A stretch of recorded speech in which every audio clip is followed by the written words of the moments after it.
यहाँ ऐसा कुछ हुआ है जो ना कभी देखा गया ना कभी सोचा गया। कौन कौन सी बातें एस राजामौली ने फिल्म के बारे में शेयर की, फिल्म के माध्यम से किस राज्य को जोड़ना चाहते हैं एस राजामौली। हेलो, एक बार फिर से आप सभी का स्वागत है बॉलीग्राज स्टूडियोज में और मैं हूं आपके साथ अनुष्का त्यागी।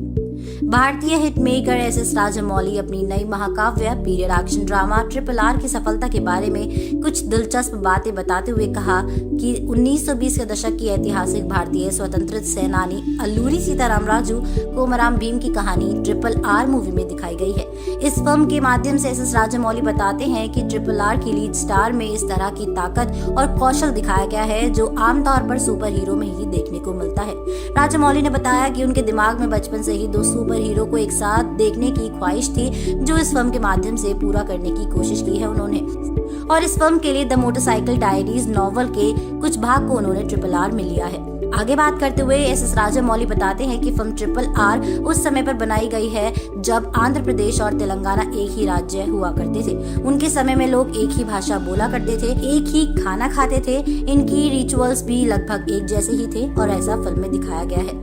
एस राजामौली आगे कहते हैं कि मुझे नहीं पता कि आंध्र प्रदेश और तेलंगाना का बंटवारा क्यों हुआ, लेकिन फिल्म के माध्यम से मेरी ये कोशिश थी कि मैं तेलंगाना और आंध्र प्रदेश के लोगों को एकजुट करके रख सकूं और उनमें एकता बनाए रखने की छोटी सी कोशिश की है मैंने। उन्होंने बताया कि मैं ऐसे समय में पैदा हुआ जब आंध्र प्रदेश और तेलंगाना का बंटवारा नहीं हुआ था और तब लोग मिलजुल कर रहते थे। ऐसे में जब तेलंगाना और आंध्र प्रदेश का बंटवारा हुआ तो ये मेरे लिए बहुत दुख की बात थी।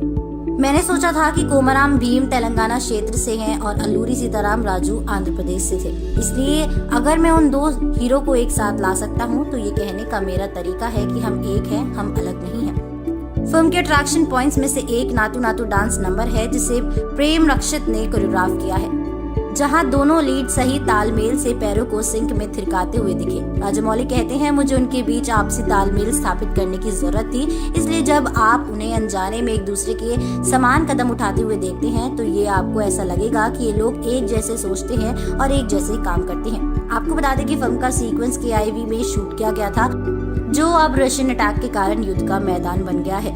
राजामौली उनका एक क्रू के कॉन्टेक्स्ट में है जिनके साथ उन्होंने यूक्रेन में काम किया था। राजामौली कहते हैं, जब मैं थिएटर जाता हूँ और जब लोकेशन का लंबा शॉट शुरू होता है तो जो शॉट मुझे इतना आनंद देता है वो मुझे अब बहुत दुख देता है। हमारे साथ काम करने वाले वहाँ के सभी क्रू पीड़ित हैं और हम नहीं जानते कि उनमें से कुछ अभी भी हैं या नहीं। ये बहुत ही दिल दहला देने वाला एहसास था। इस फिल्म में लीड रोल में जूनियर NTR और रामचरण हैं। साथ ही इस फिल्म में आलिया भट्ट और अजय देवगन ने भी फिल्म में खास कैमियो रोल प्ले किए हैं। ये फिल्म 25 मार्च से सिनेमाघरों में दस्तक दे चुकी है और फिल्म वर्ल्ड वाइड लेवल पर 500 करोड़ रुपए का कलेक्शन भी कर चुकी है। तो दोस्तों, इसी के साथ मैं अनुष्का त्यागी लेती हूँ आपसे इजाजत। आप बने रहिए हमारे साथ और देखते रहिए बॉलीग्राज स्टूडियोज, क्योंकि हमारी आज की राइटर है नम्रता।